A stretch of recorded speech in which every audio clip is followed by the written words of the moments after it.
Well, hello there. Happy New Year and welcome to the Kim Constable podcast. Nobody cares. Work harder. Did you miss me over the Christmas period? Well, I would love to say that I missed you guys, but actually I didn't at all. I don't mean that in a bad way. But, truly, oh my God, what have I done for the last couple of weeks? I have done nothing but eat and drink and spend time with my family and be merry and have the most awesome, most wonderful time. I think I've actually had the best Christmas that I have had ever that I can remember.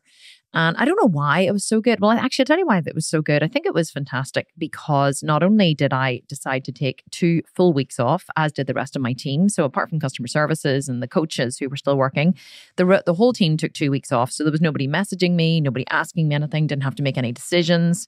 And also, we hosted Christmas at home this year. We were supposed to have Christmas in a hotel and we had booked this beautiful big hotel called the Merchant Hotel. And we were taking the whole family there for Christmas. And of course, then because of Corona, everything was cancelled. And they said, you can't have any more than 12 people. And we were like, we are 13 people. And they were like, well, you can't have more than 12 because we can't fit you in, blah, blah, blah. So we had to cancel the whole thing. And we just decided to have Christmas at home instead. And it was absolutely, quite simply, the best Christmas I think I've ever had. We hired in tables and chairs and table linen and chair covers. And we moved a sofa out of one of our living rooms. We have like a study and then we have a main living room and then we have a dining room and a kitchen downstairs. So we moved a sofa out of one of the rooms, put it into the other room to create one great big entertaining space. And then we changed that room into a dining room because our dining room is now a gym.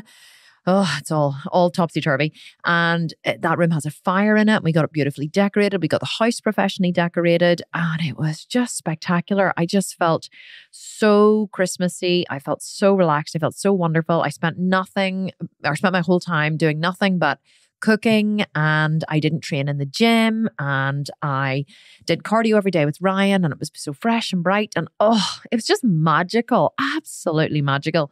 So I'm also back rip-roaring, ready to go for a new year because I have so many plans for the Sculpted Vegan this year. And of course, one of those plans is to keep recording these podcasts, which I know you guys love. So I'm sorry you didn't hear from me for the last 2 weeks. It is now January 2021, if you are listening to this at another time. I haven't recorded a podcast for 2 weeks because I really just needed a break from everything. But I'm back today with a great episode, which is, I think it's going to be a great episode, which is all about how to kind of stay on track in January. Because I've noticed a lot of posts coming up in my groups and, people saying that, they had set these goals for January and they decided in the new year they were going to be this and they were going to be that and they were going to eat better and they were going to train better and they were going to lose weight. And, they're disappointed with themselves because they've already fallen off their goal or they've already fallen off the wagon or they've already, eaten a whole jar of peanut butter. And, all of these posts coming up about saying, I'm feeling so disappointed with myself and I promised myself I was going to eat healthier and I was going to lose weight and I was going to do this and I haven't done it, and asking for tips and suggestions. So I thought, what a great podcast to make. It is the new year. It's a new you. It's a new year. All that bullshit that you hear. But really, kind of, what we want is to hit the reset button in January because, let's face it, most of us did eat too much, drink too much. Definitely guilty of that myself. Yes. Eating too much, drinking too much, partying too much over the Christmas period. And, but a kind of a wee period of excess is good sometimes because it makes you can't have the bad without the good. You can't have the good without the bad. You can't have the yin without the yang. You need to experience the downs in order to experience the ups. You could never experience happiness if you hadn't experienced sadness. So we're going to talk about that. I'm going to give you some strategies, some real strategies for how you can achieve your goals in the new year and you can get back on the wagon, hit the reset button and all of that good stuff. But before we get into that, we haven't actually chosen the winner of December's podcast review giveaway just yet. We will do that and announce it next week. But don't forget, if you do want to win a Sculpted Vegan program, all you have to do is leave a review on the podcast and you could choose, you could win or choose any Sculpted Vegan program that you like. But you have to leave me a good 5-star review just wherever you listen to this podcast. Take a screenshot of it, send it to me on Instagram. You know the drill by now. If you don't send it to me on Instagram, you're not going to be in with a chance of winning the program. And just for complete transparency, lots and lots of good reviews on iTunes or on Podbean or on Stitcher or wherever you listen to your podcast helps to boost this podcast up the ratings so we can reach more people. And hopefully, if you're a regular listener to the podcast, then reaching more people with this message, you can see is probably a good thing. So even if you don't want to win a Sculpted Vegan program, please do consider leaving us a review because it really does help. And also, I love to read the reviews. See if I'm ever feeling a wee bit shitty about myself. I go on to the reviews page and I read all the reviews and all the things that you guys say about me, which generally is absolutely wonderful. And I absolutely love reading them. So thank you so much for all of your reviews. And if you do want to win a program, make sure you leave that review, send me a screenshot, and you could be in with a chance of winning. Okay, let's get started. So, what has spawned this podcast today? Well, I was surfing around my groups, as I do every single day. I spend 2 to 3 hours every day looking through my Facebook groups, and I noticed a post which was written by one of our members, quite a new member actually. I'm not going to name her, but it was quite a new member in one of the groups, and she had written a post saying how disappointed she was with herself, and she actually started it by saying, "I'm really disappointed in myself." And she said, I've completely let myself off the hook. I promised myself in the new year that I was going to be, really good, and I was going to be, really healthy and get back on track. But since then, I've just been overeating and I've just been indulging and I haven't been training. And but in this particular post, what the member said was that she had been eating, really well. So her pattern was that she ate really well during the day. And then before bed, she gets really, really hungry. And she can't stop herself from eating because she's basically starving. And so that's when she tends to binge. And then once she has something, she always craves something sweet and fattening. And then once she so she can't have like a teaspoon of peanut butter. She has to eat the whole jar. Or she can't, she says to herself, I'm just going to have one Oreo cookie, and then she eats the whole packet. So she tends to overindulge in the evening, and that's when she falls off the wagon. Then she goes, right, I'm going to start again the next day. And she gets up in the morning and she's all gung-ho and she starts and she feels really good about herself. And then the same thing happens. She comes to the evening time, she falls off the wagon again. And so, she said that this is a pattern that she has and she just doesn't seem to know how to fix it. And I could instantly see what I believed was the problem. And that's what I wanted to talk about today. So whether you have been really good over Christmas, if you have, congratulations, that's wonderful. Or whether you're feeling a wee bit, and you're like, this is my year, I'm definitely going to start. You're going to get some good strategies here today from what I'm going to teach you. So, let me tell you actually a story first, though, about something that I realized recently, or something that has happened to me.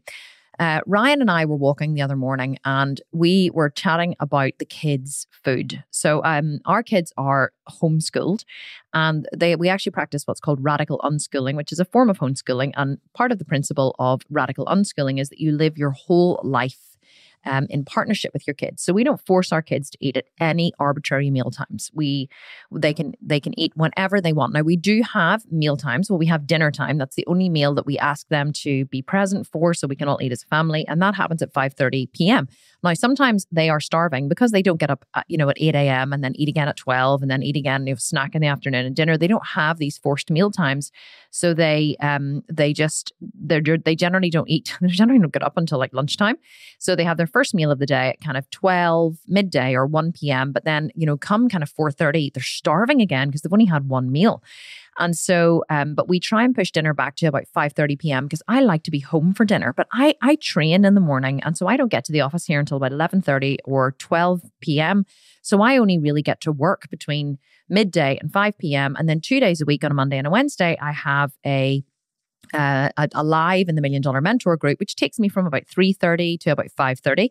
So, and then on a Friday, I have a sports massage, and then I try to get some work done in the afternoon, but then that kind of interrupts my day as well. So I really only have Tuesday and Thursday, and Mondays are my days when I have meetings all day. So we really have Tuesdays and Thursdays are 2 days when I get to work between midday and 5 p.m. And I run a pretty big fucking company, and it's really hard to fit all of the stuff that I need to do into a day. But regardless, why I'm telling you this is I try to be home where I can by 5:30 p.m. because I like to eat dinner with my family. That is a really important thing for us to do. And we like to eat dinner with our family. I like to eat dinner with the family. But, and so quite often Ryan will message me at like 4:45 and he'll say, what time are you going to be home? Because the kids are starving. And I'm like, Ryan, it's only 4:45. Like I haven't even hardly got any fucking work done. And just as a side note, right?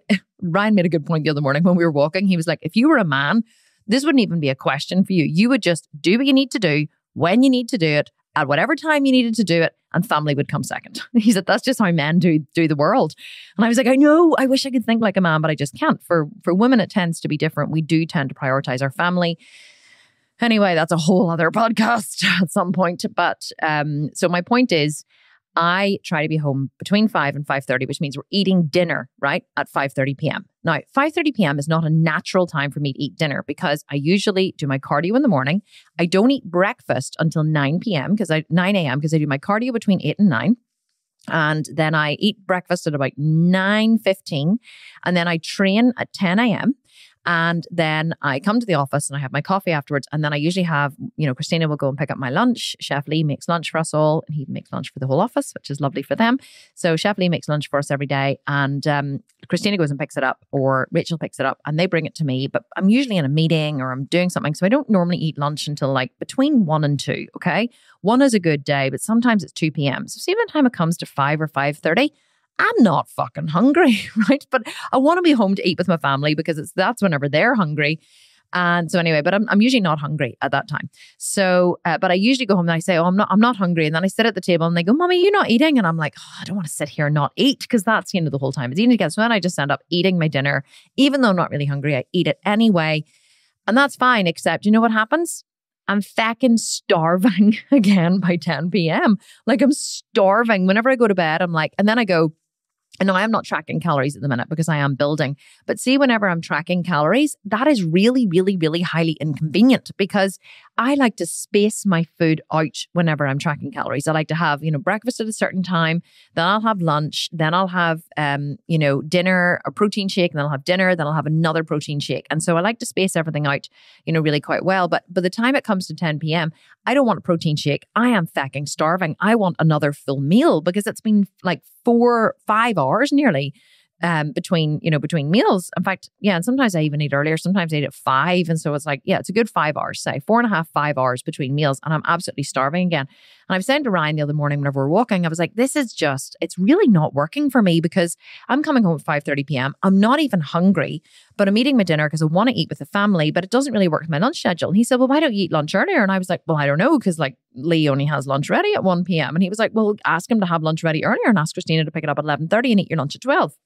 And I was like, yeah, I could. But then I'm like, then I'm still putting an extra meal in during the day whenever I don't want an extra meal. And whenever I'm tracking calories, this is so hard. And so I was having this whole dilemma of how to move my food around, how to space my food out, how to, reduce calories at one meal, increase calories another meal, and how to maybe track so I'm not overeating. Because I really have, and the reason why it's prevalent in my mind is I really have put on a bit of weight over Christmas. Not a huge amount of weight, but certainly I'm a tiny bit heavier than I want to be. So I want to lose that body fat again. So it means I have to reduce some calories and increase some cardio in order to make that happen. And so this is why I was thinking of, the meal times and how to turn things around.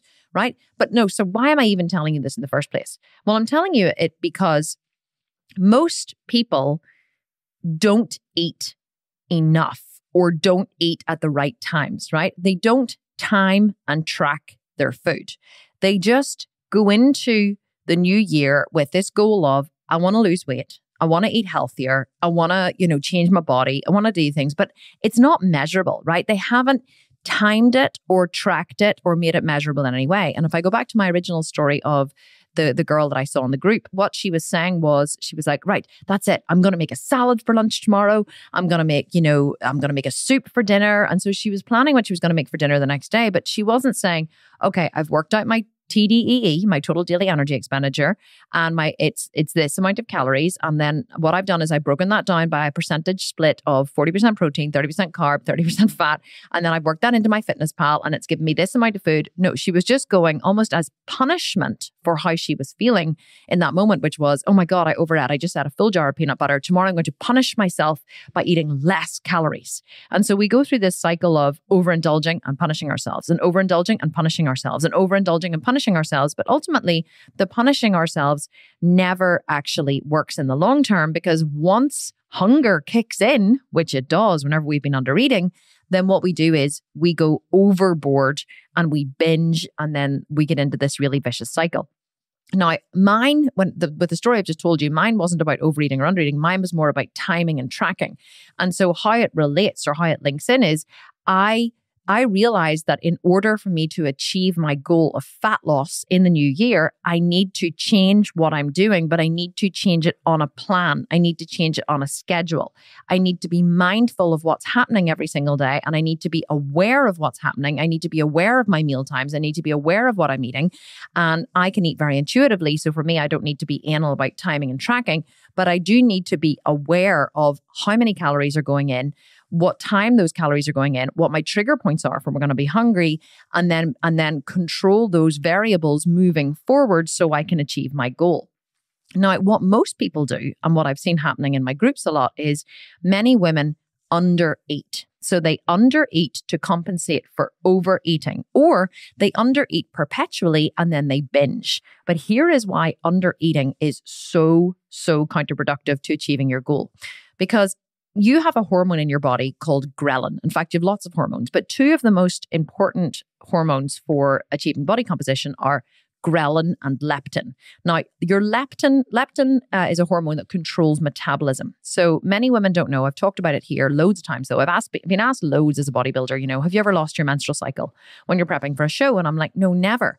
And what people don't understand is you only ever lose your menstrual cycle if you allow your leptin levels to fall too low. Leptin controls metabolism. Whenever you don't eat enough carbohydrates in your diet, your leptin levels fall.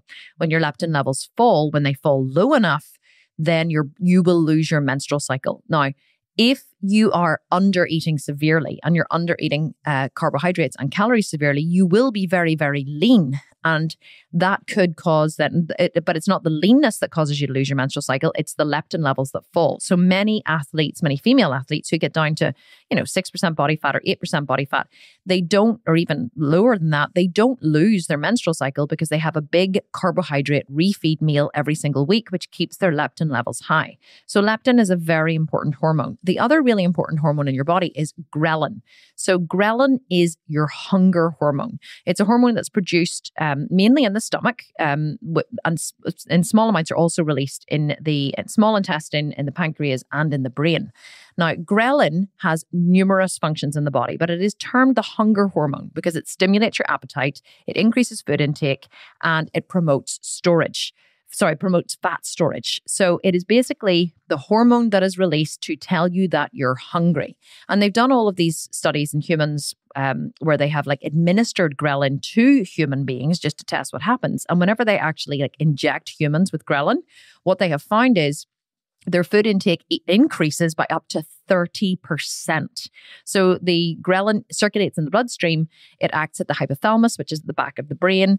And it's an area of the brain which is actually crucial for the control of appetite. So here's the crux of what I'm saying. When you eat too little, your body tries its damnedest to make you eat more. Right? And ghrelin is responsible for making you eat more. That's why it's crucial that you eat enough for your activity level and for your BMR. So if you eat too little, right? If you go, right, that's it. I binged, or I had so much over the new year, over the Christmas season, and I'm gonna lose all this body fat in the new year. I'm gonna head it hell for leather. I'm gonna wake up in the morning and I'm gonna eat a salad for breakfast. I'm gonna eat a salad for lunch. And you're like, I'm gonna flagellate myself with food. I'm gonna withhold food from my body to punish myself for the sins of indulgence over the Christmas period. Well, all you're going to do is increase your body's levels of ghrelin. You're going to decrease your body's level of leptin, and you're going to fuck with your hormones, right? Your hormones are going to go crazy. And when your hormones go crazy, your body goes out of whack and all kinds of crazy shit starts to happen, which is counterproductive for what you're actually trying to achieve. A much better way to approach the new year is to time and track your food, and to get the data, right? To be data-driven. What is my total daily energy expenditure? What is the goal that I'm trying to achieve? How many calories should I eat to achieve that goal? Do I want to increase muscle or decrease fat or both? What do I have to do that? What are my resources? If your gym is still open, can you go to a gym? If your gym is not open, can you train at home with, glute loops and bands, such as in the butt camp, Or can you, if you have a home gym, can you do something such as Basement Jacked, which is a home gym program? So what resources do I have to achieve my goal? What even is my goal? And how am I going to time and track my food in order to work towards my goal? But the first thing that you must do is get the data, right? Because if you are a chronic self-punisher, undereater, or an OCD behavioralist, then you may never actually be able to eat intuitively because you won't be able to help yourself from your built-in tendencies. And this is the next thing that you have to do, right? So the first thing you need to do before we move on is you need to become aware. And you need to then become aware of, okay, what am I currently doing now? What is ghrelin? What is leptin? I've already explained those to you. How do they affect me? And how can I decrease my ghrelin levels and increase my leptin levels? How you do that is by making sure that you eat at regular intervals and you don't let your ghrelin levels rise, right? You don't punish yourself by just, eating too little. You say, how many calories do I need to achieve the goal that I'm trying to achieve? You plan those calories in MyFitnessPal, you prep your food in advance, and you track your food. Whenever you time and you track your food, then you will achieve your goal. You will never achieve your goal if you are trying to punish yourself, or you're using food as a way to punish yourself, or you are terrified of getting fat. Because if you're terrified of getting fat, then your fear will keep you stuck in a perpetual loop of undereating and OCD behavior and all of that crazy shit, which is very counterproductive to what it is you're trying to achieve. But listen, I get it, right? I understand. Many people actually, how do I say this? So many people don't even know that they have fear-based tendencies that keep them stuck where they are. Now, let me tell you, we have sold, I would say, about 30,000 programs over the last 3 years, right? That's a shitload of programs. And do you know what that means? That means that I have seen every crazy tendency and behavior and belief that exists practically on the planet inside of my Facebook groups. I have seen everything that keeps people stuck. I have seen everything that I've seen the main things that people need in order to achieve their goal, in order to find success. And I have seen the people who have been stuck in a perpetual loop and cannot move forward. And the one thing that I have identified from these people who are stuck in a perpetual loop and cannot move forward is that they are disintegrated around food, or around eating, or around their body. They suffer from some kind of body dysmorphia. Okay, what do I mean by this? Well, many of us are just a little fucked up whenever it comes to food, and it comes to our bodies, and it comes to all of that stuff. And that's really what stops us from achieving our goals. I remember years ago, a friend of mine saying to me that knowing what to do is completely useless without the emotional strength to do what you know. And I didn't really understand that at the time until I started working with a coach regularly. I work with a therapist regularly to overcome all of my personal limitations that stop me from being successful. And in the beginning, I hired this coach to help me to get better in business. And what I realized was what was holding me back from getting better in business was all of my personal stuff, was all of my control strategies that I had that came out of my life. And here's the thing, right? You can't get better in business until you work on you. You can't get better in life until you work on you. You can't be a better parent until you work on you. You can't have a better relationship until you work on you. Wherever you go, there you are. You are where you are. And whatever holds you back from, like, if you're fearful of taking a risk in business, then you're going to be fearful of taking a risk with your kids. You're going to be fearful of taking a risk in the gym. That fear of taking risks is going to come out everywhere in your life. And so once I realized this, and I realized that I was the one holding me back, then everything began to change. And so I've been consistently working on all of my right-wrong issues with Ryan, all of my control issues, all of my fears, all of my little pernickety shit, which I, get at Ryan for or get at my kids for. I've been working through all of those, which has been why I have enjoyed so much success, especially over the last year, because I've been very, very, very, very dedicated, working 2 to 3 times a week with my coach to make that happen. So what I have realized is that the reason why most people don't and can't achieve their goals is simply because they are disintegrated. They have some kind of fear around eating, or some kind of fear around getting fat, or some kind of fear around, exercising, or something which is keeping them stuck. And I used to have this as well, or I have had this up until very recently. And and of course I've been able to turn it around and use that fear to drive me forward. But, sometimes they say your biggest weakness is your biggest strength. But let me tell you what happened to me. So you're going to laugh at this whenever you hear it. I always preach, as you know, right, about how you have to eat to build, and about how getting fluffy is necessary, and about how in a building phase, you have to eat loads and loads and loads of calories. And I always have done that. I have done that. Don't get me wrong. Whenever I'm focused on a goal, I'm like, I know where I'm going with this. I know where I'm going with this. I hate how I look. I hate being fat. I hate the flab on my tummy. I hate my wobbly butt. As I am getting fluffy or getting fatter, I'm hating myself every step of the way. But because I'm very focused on my end goal and I know that I'm going to shred, I allow it to happen because I know that, nirvana is coming, right? If you like, at some point. And so, but whenever women say to me, they always say, like, oh my God, but I'm so afraid of getting fat, or I'm so afraid of this, or I'm so afraid of that. I go, but listen, guys, you don't have to be afraid, because it's necessary. Like, don't be afraid to eat. Don't be afraid to rest. Don't be afraid to recover. Don't be constantly doing cardio. Don't be, blah, blah, blah. I'm always telling them, don't do this and don't do that and don't do that. But yet, over here, Kim's doing, 60 minutes of cardio every day, and Kim's scared of eating this, and Kim's scared of eating that. And Kim's like, even though I have achieved an enormous amount in my life, it hasn't, with my bodybuilding career, it hasn't always come, or actually very little of it has come from an integrated place, a place of ethics rather than a place of fear. So when someone is integrated in a behavior, what that basically means is their behavior matches their beliefs. So whenever your behavior matches your beliefs, then you are considered to be integrated. You are considered to be whole, right?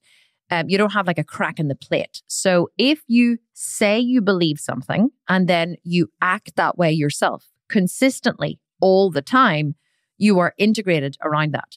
How can you tell if someone is disintegrated? Well, have you ever seen someone who will have a lot, like Ryan used to be this way with the kids about sugar, right? Ryan would have said, or about food, Ryan would have said, oh, don't have too much sugar. Oh, don't eat too much chocolate. Oh, don't let them eat that. Oh, don't let them eat this. Or, oh, don't let them have tomato ketchup because it has sugar in it. So he had all of these rules around, don't let the kids have too much sugar. But yet Ryan is a sugar fiend. Ryan, if there's a box of chocolates in the house, Ryan will eat the whole box. Now, not in one go, but he'll go to the cupboard, right? He'll take out one chocolate and he'll walk back to the couch. And then 2 minutes later, I hear him walking back into the kitchen. He'll get another one and then he'll go back to the couch. And I always say to him, why don't you just take the whole fucking box? Like, if you're going to eat it anyway, just lie on the couch and eat the box. And he's like, no, I can't bring the box because then I'll eat it. I'm like, but you're going to eat it anyway. You might not eat it in one sitting, but you're maybe going to eat it over 2 days or maybe over 1 day. Why not just eat it? Because I am not disintegrated around sugar, right? I don't have any cravings for sugar. So I'm just like, yeah, but a chocolate every now and then, it's great. I don't punish myself if I have it. I feel I'd like to have it. I don't really care if I don't have it. I don't need to have it. I was never punished for eating sugar as a child. I'm totally okay with sugar. And so I began to see that Ryan's behavior didn't match his beliefs. If he truly believed the sugar was bad and he wanted the kids to not eat sugar, well, then surely he would not be eating sugar. But yet here he is over here controlling the kids' sugar intake and yet eating lots of sugar. And I remember one day being like, And I said to my coach about it, and this is years ago, and she said to me, but here's the thing. When we have a rule about something, when we have a fear-based rule about something, we punish it in others when we see them doing it because it's our rule. And I was like, Oh, she said, so Ryan has a rule. Ryan has a fear every time he eats sugar. There's something comes up for him where he feels like he shouldn't do it, or, it's bad to do it or something. So when he sees someone else doing it, or someone like the kids who he considers to be an extension of him, he wants to punish it in them. And I was like, oh my God, that makes so much sense. And it's not just the same for sugar. Like if we have a rule that, that you should always say thank you whenever someone gives you something and someone doesn't say thank you, and you're like, fucker didn't even say thank you. Well, that's because you have a rule over saying thank you. But if someone doesn't say thank you, you may be like, oh, yeah, she didn't even say thank you, but it doesn't bother you. You're not annoyed about it. But as soon as you're annoyed about something and you want to punish it in someone else, that's because you have that rule inside yourself. Right? So if you see someone and they're quite overweight and you go, fucking hell, look at that big fat bitch. And you're going to look at her waddling down the street. Like my dad constantly fat shames. Oh, look at that big fat person over there. Oh, look at that big fat person over there. And I used to be like, oh, that's, it's terrible that he does that. But that's just because my dad has a rule over not being fat.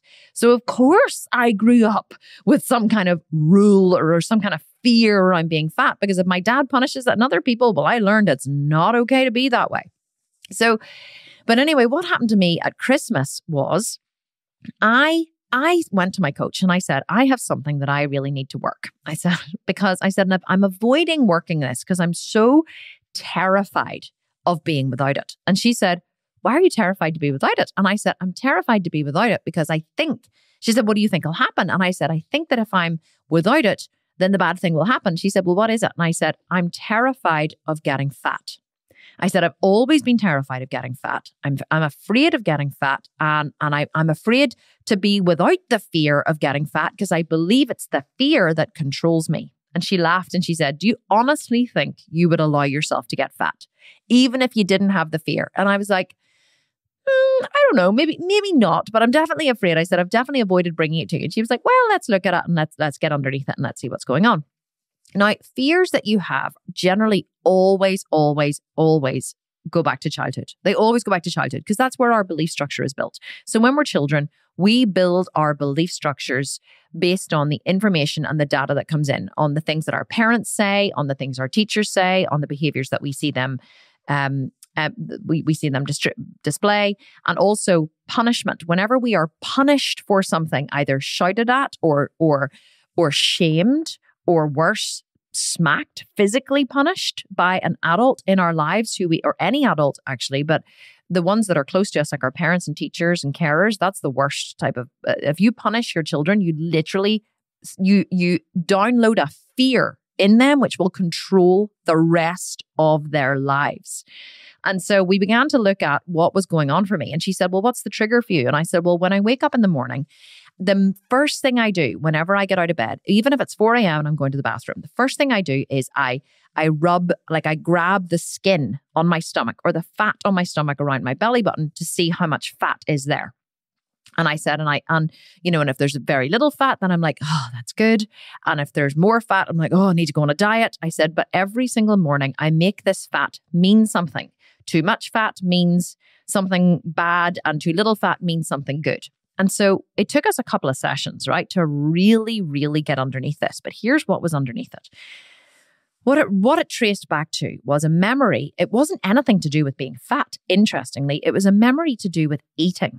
And what it traced back to was a time when I was sitting at the kitchen table. I could remember because I was trying to bring up this feeling, right? And whenever I brought up this feeling, it was like a feeling of frustration. And so whenever I started talking about it, what I was saying was, I said, for example, burger night. We always have burger and chips on a Tuesday night. And Ryan always goes, just eat the bloody burger. But I always get Chef Lee to make me something else, like a salad or some steamed greens and some tempeh.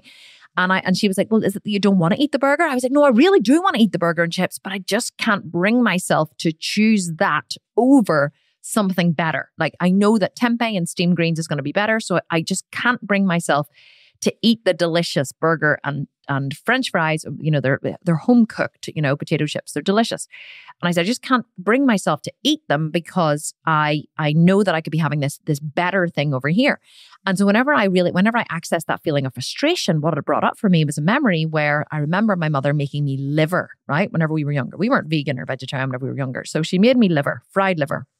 And she set it down on my plate. And she was like, oh, you have to eat this delicious liver. It's so nutritious. It's so good for you. And she really had sold us how amazing this liver was going to be. And it was going to be so delicious and so nutritious and so good for us. And of course, as a child, what do you want to do? Well, you want to please, right? You want to please your parents.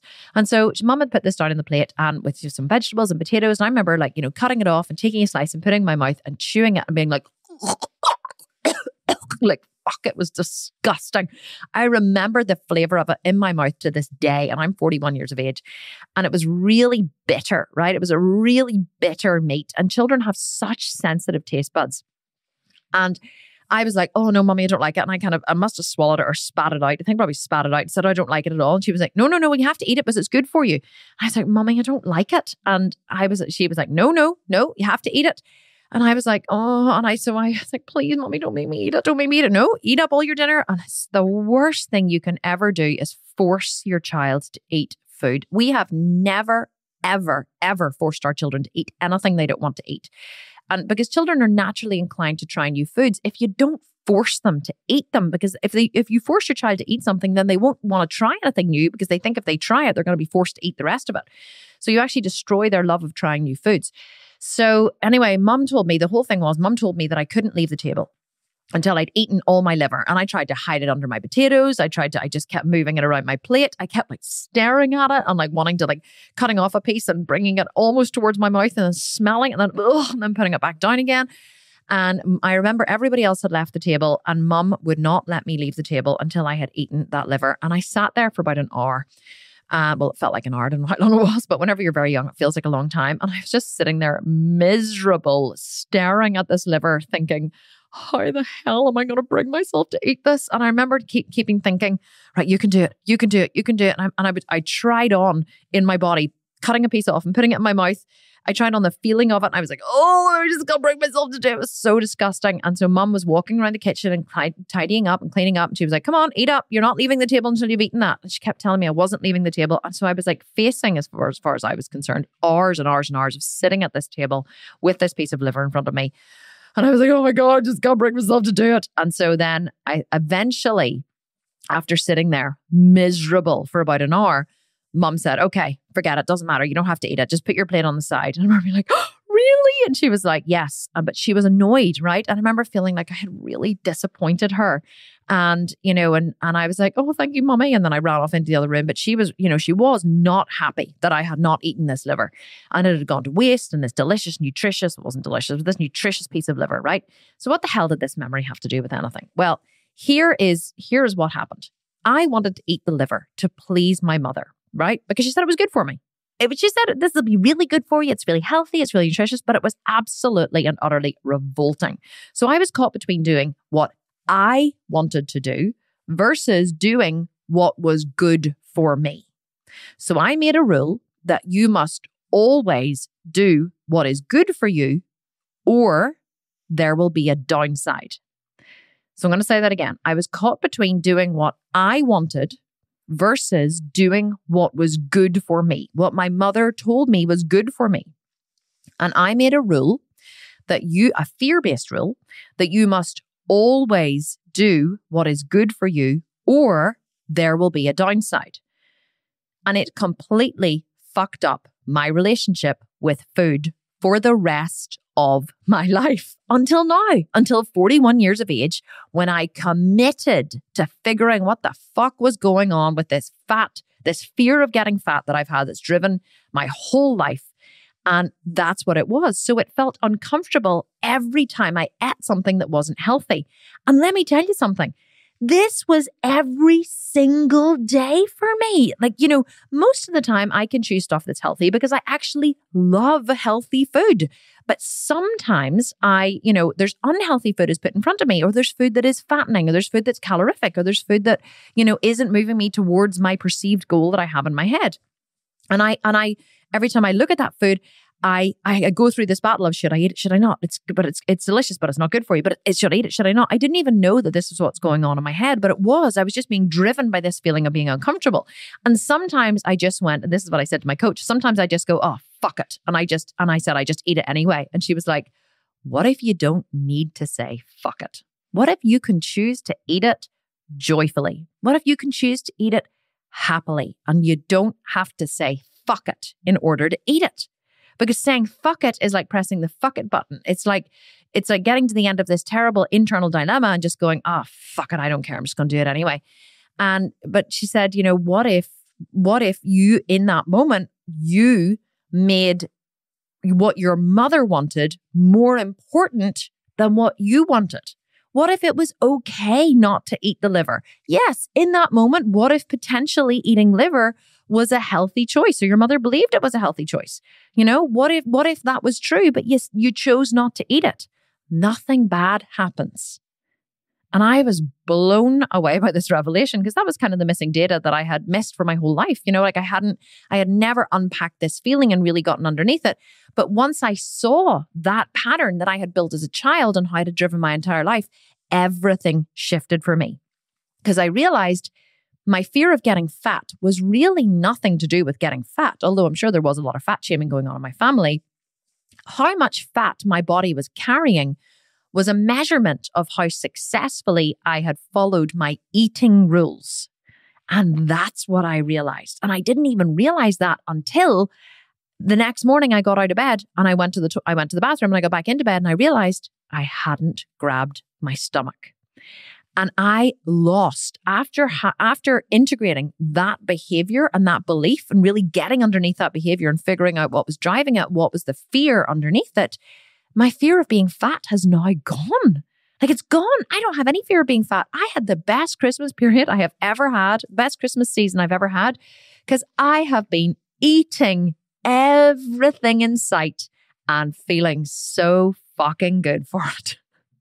Truly, you've no idea. It has been so freeing for me to just eat food without feeling guilty. And I've chosen bad food at times and I've chosen good food at times. I've chosen really healthy food and really healthy, like Ryan and I've still had, delicious oatmeal for breakfast with fresh fruit. And we've had, our scrambled tofu, and we've had, sourdough and mashed avocado and mushrooms and all that kind of stuff. We've still had the most wonderful food every breakfast, and we've had salads for lunch and really healthy stuff.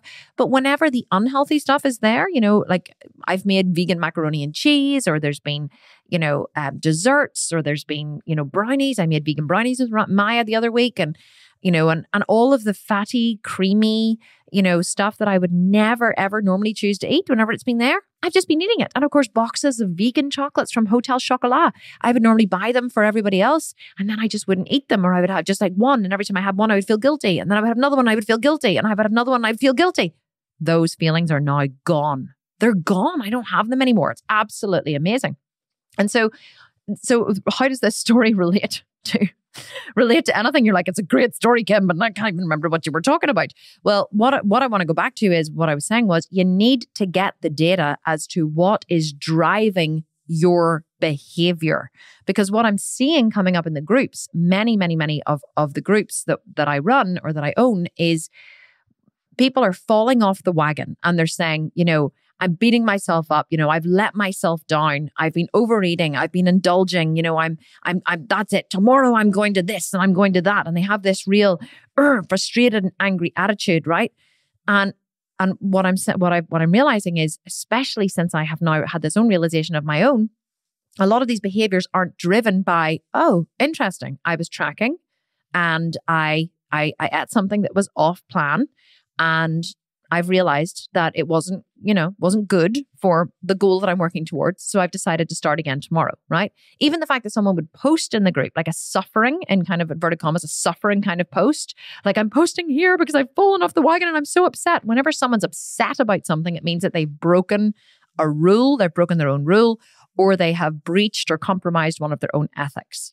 And you have to get underneath what is driving your behavior. You have to get underneath what is driving it. What is driving your behavior? What are your triggers? What is, is you wanting to be lean, or is you wanting to be fit, or is you wanting to, achieve these goals? Is it being driven from a place of fear, or is it coming from you striving towards an ethic-based goal?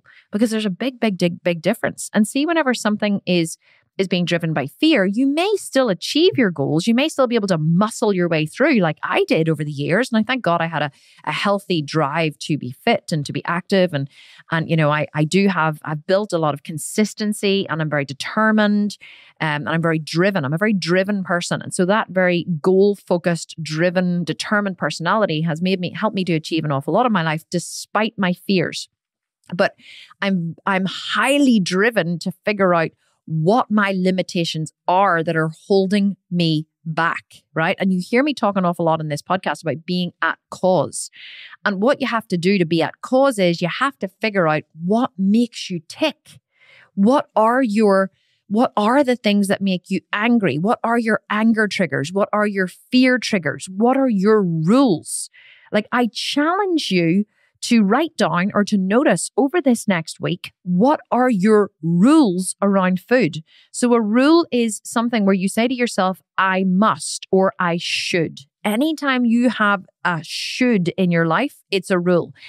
Somebody should eat this way. I should go to the gym every day. I should do cardio every morning. I should eat healthy. I should lose this body fat. Anytime you have a should in your life, it's a rule. And you need to figure out what is underneath the rule. Because if you don't figure out what is underneath it, what is driving it, what the feeling is, and what the memory the feeling is triggering, and then work that with some kind of therapist or coach, or get some kind of counseling on it, or read books on it, or read, or be determined to figure it out, you're never actually going to make any long-lasting and permanent change. Of course, you may be able to muscle or fear or beat yourself to a certain level, but you'll reach a certain level and you'll stop, and you'll never, ever, ever get past your full potential. Never reach your full potential. If you want to reach your full potential, you really, truly have to work at it, and you have to figure out what is underneath it. And honestly, that session that I had with my coach over Christmas completely changed my life. It completely changed my life. And another way that you can figure out what your rules are, or that you can, figure out what these feelings are, these triggers are that you have in your body, is by following a plan. Because following a plan will show you where you're limited, right? Because whenever someone says, or whenever you say to yourself, here is my plan and I must follow the plan, whatever stops you from following the plan, those are your triggers. Those are your limitations. Those are your rules. Those are your fears.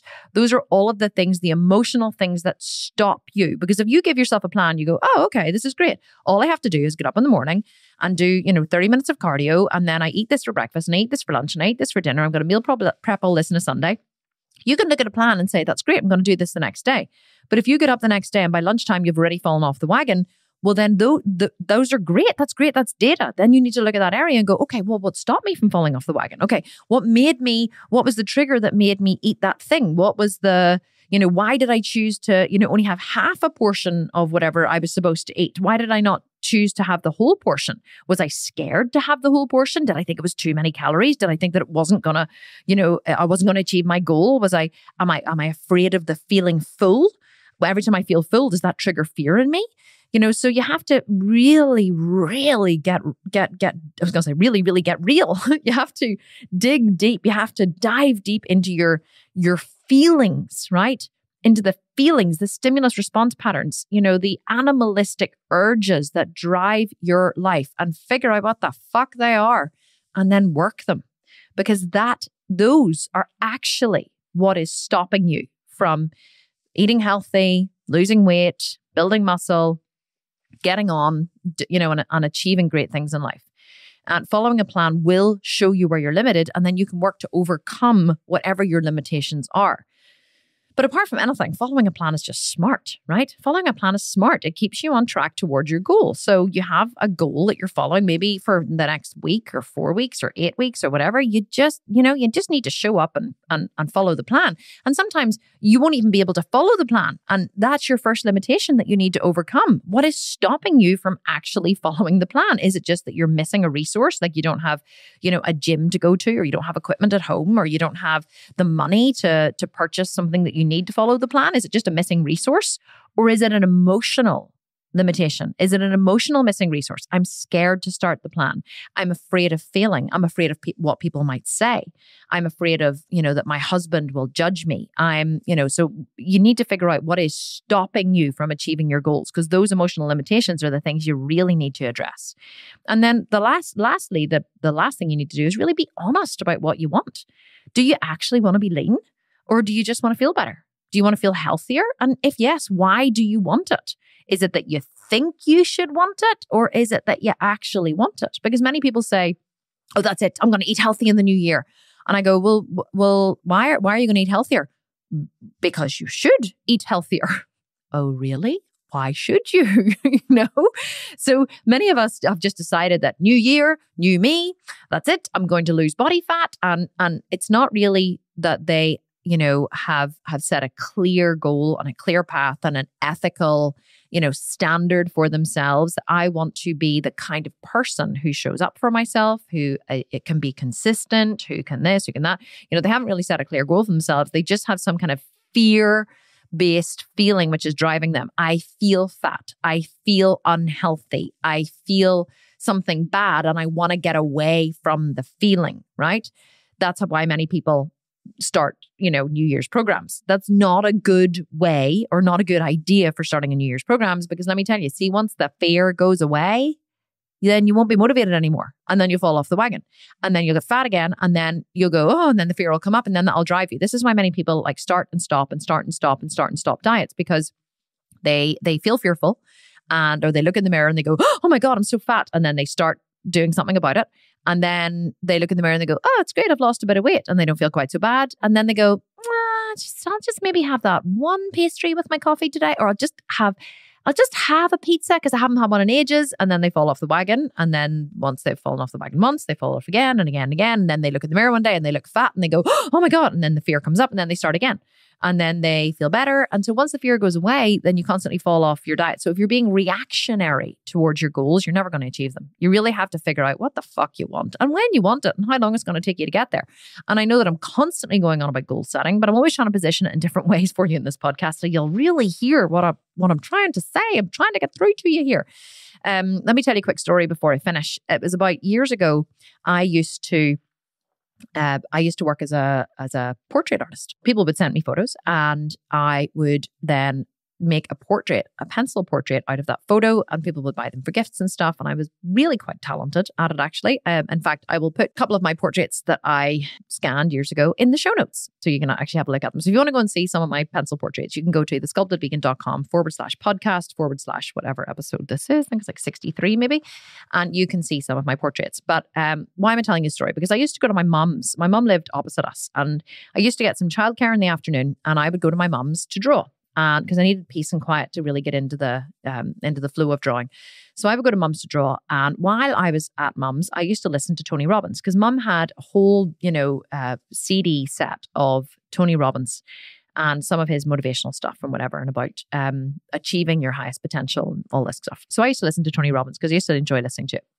And I knew that I wanted to be successful in my life at some point, but I just wasn't sure what I wanted to be successful at. But I remember listening to Tony Robbins, and I would listen for hours and hours and hours while I was drawing. And I listened to this one particular episode, or whatever it was, class that he had on CD, where he talked about the importance of an alkaline diet. And he spoke about, alkalinity and alkaline causing foods and acid causing foods. And he spoke about the science behind it and how he followed an alkaline diet in order to be, extremely productive and extremely healthy and all of these things. And of course, I wanted to be like Tony Robbins. I wanted to be as successful as Tony Robbins was. Another thing Tony Robbins told me to do, well, I was damn well going to listen. And Tony Robbins talked about how once a year he did a juice fast, or twice a year, maybe it was a juice fast. So this is we're talking about 20 years ago, 15 years ago. And juice fasting, well, actually would have been less than 15 years, because I would have had 2 kids at the time. So probably 13 years ago. Juice fasting was quite popular at the time. And people would have gone on maybe 5-day cleanses, 5-day juice cleanses.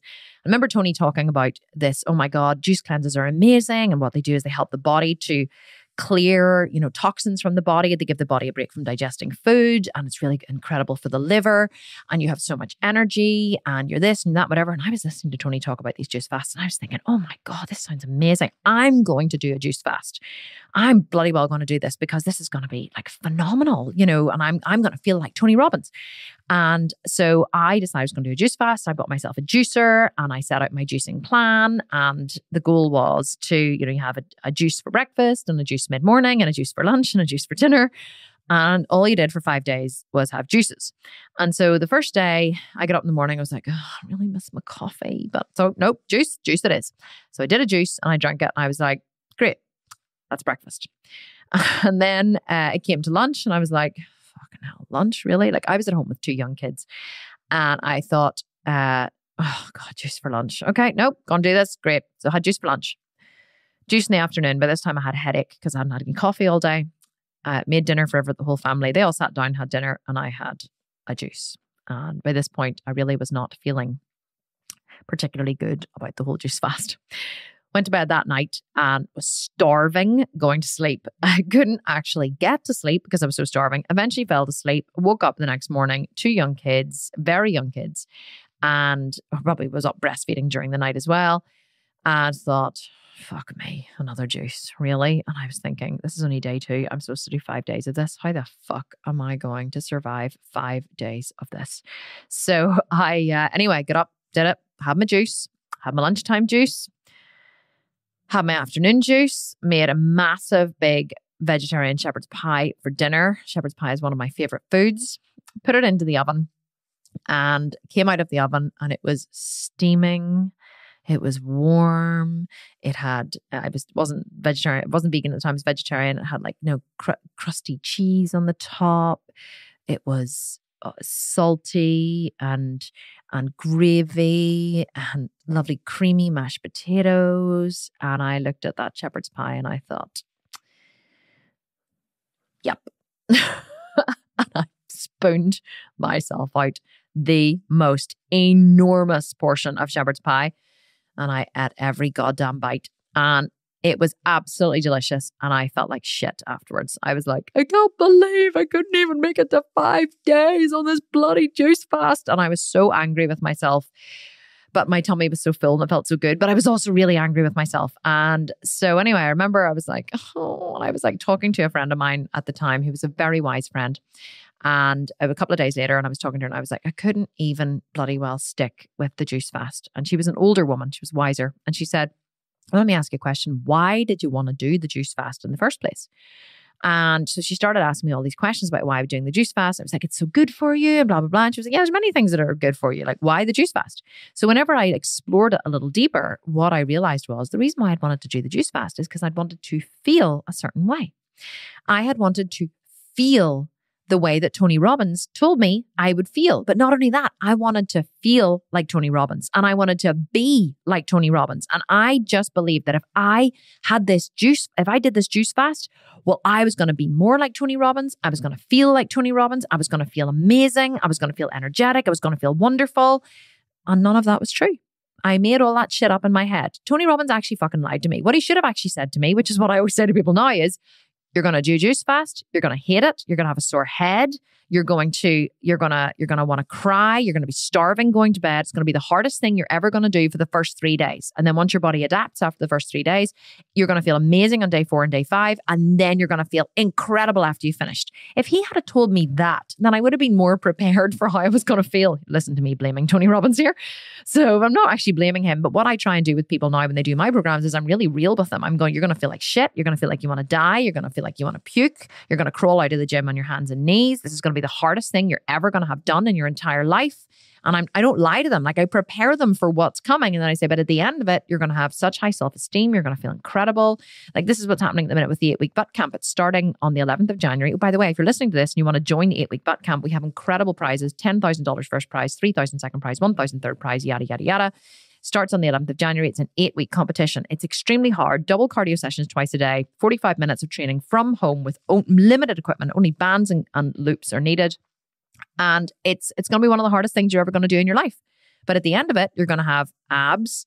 You're going to have a massive reduction in cellulite. You're going to have a perky butt. You're going to have a shit hot body in only 8 weeks. You're going to have self-esteem. You're going to have a new community of friends. You're going to have built discipline, consistency. Are you going to fall off the wagon during it? Yeah, probably, right? But I don't lie to you. I'm not going to say you're going to feel amazing the whole way through, because you're absolutely 100% not. You're going to feel like you want to die after about week 3. That's the honest to God's truth. But being prepared for that helps you. So I did the juice fast because I thought I was going to feel a certain way. Then when I didn't feel a certain way, I fell off the wagon. That is not a good reason to do a juice fast, right? Or well, actually, it is a good reason to do a juice fast. But no, feeling a certain way is not a reason to do a juice fast. Do a juice fast for for all the other reasons, or be very clear on your reasons. But don't think you're going to feel amazing the whole time you're doing it. And that is why I fell off the wagon. I wasn't clear on why I was doing it. I wasn't clear on my why. I wanted to be like Tony Robbins. I wanted to feel like Tony Robbins. And that's why I did the juice fast. And I wanted to be as successful as him. But that was never going to happen from doing a juice fast. But I thought that it would. And then whenever I didn't feel that way, it was very easy to let myself off the hook, because I had an expectation of how I was going to feel. I didn't feel that way. And then I let myself off the hook.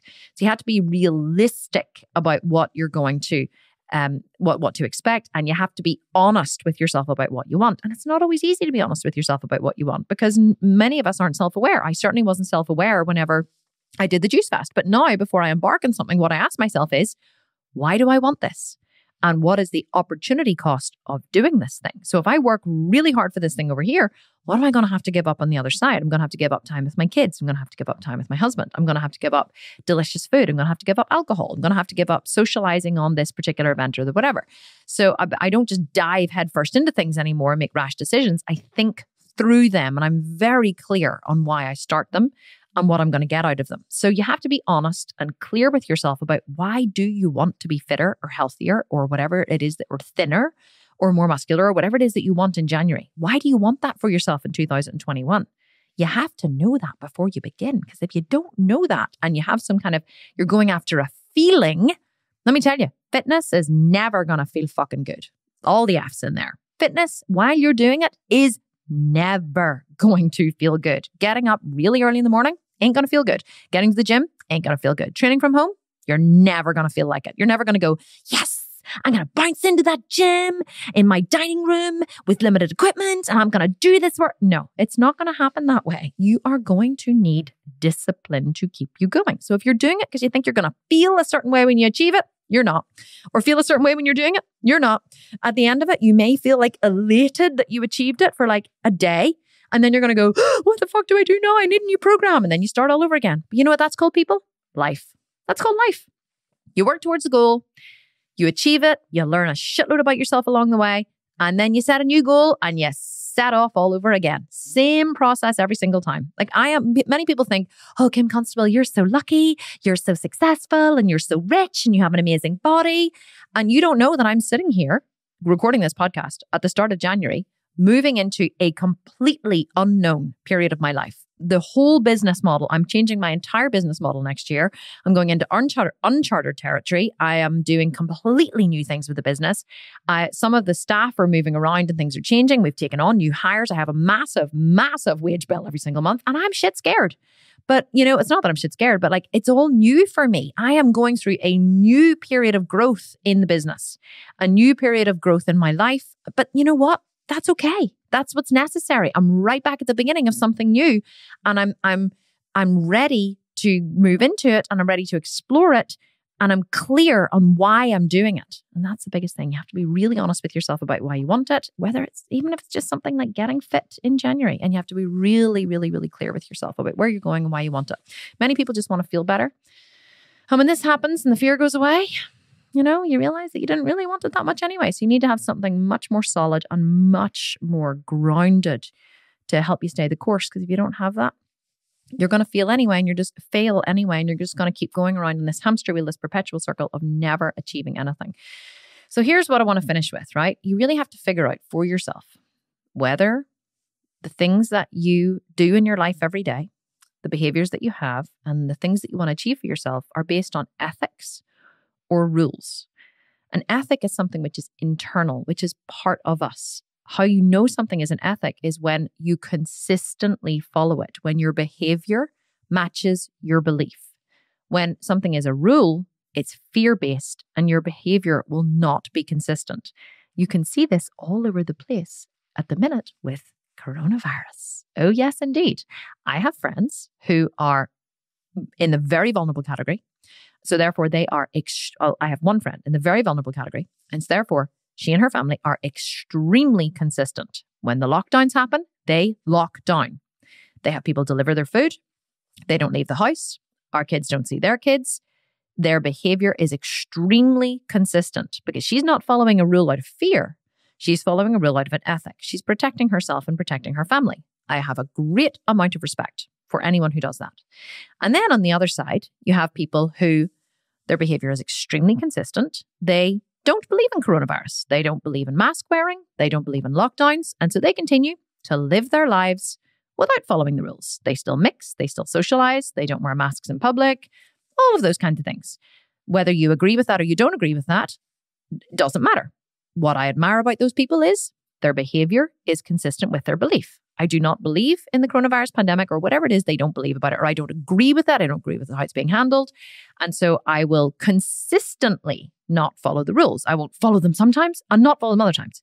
And then you have 80% of the population in the middle who don't believe in the coronavirus pandemic, don't really believe in mask wearing, or are not really sure about anything to do with anything, but they follow the rules out of fear. They follow the rules out of what will happen if they don't. And again, no judgment here, just a good observation if you're wondering why some people follow the rules and why some people don't. And these people follow the rules sometimes and don't follow the rules other times. Sometimes it's okay to mix and sometimes it's not. It's not, you have to follow the rules and have no one to your house, but you can go to Tesco with 5,000 other people. Or you can send your kids to school, which are germ factories, but you can't have your mother to your house because it's against the rules. That's whenever you got to say, well, is this really an ethic or is this a rule based on fear? And so that's how you can tell, right? When something is an ethic, you follow it consistently and religiously. When something is a rule, it's fear-based. You follow it religiously while the fear is there and not so much when the fear goes away.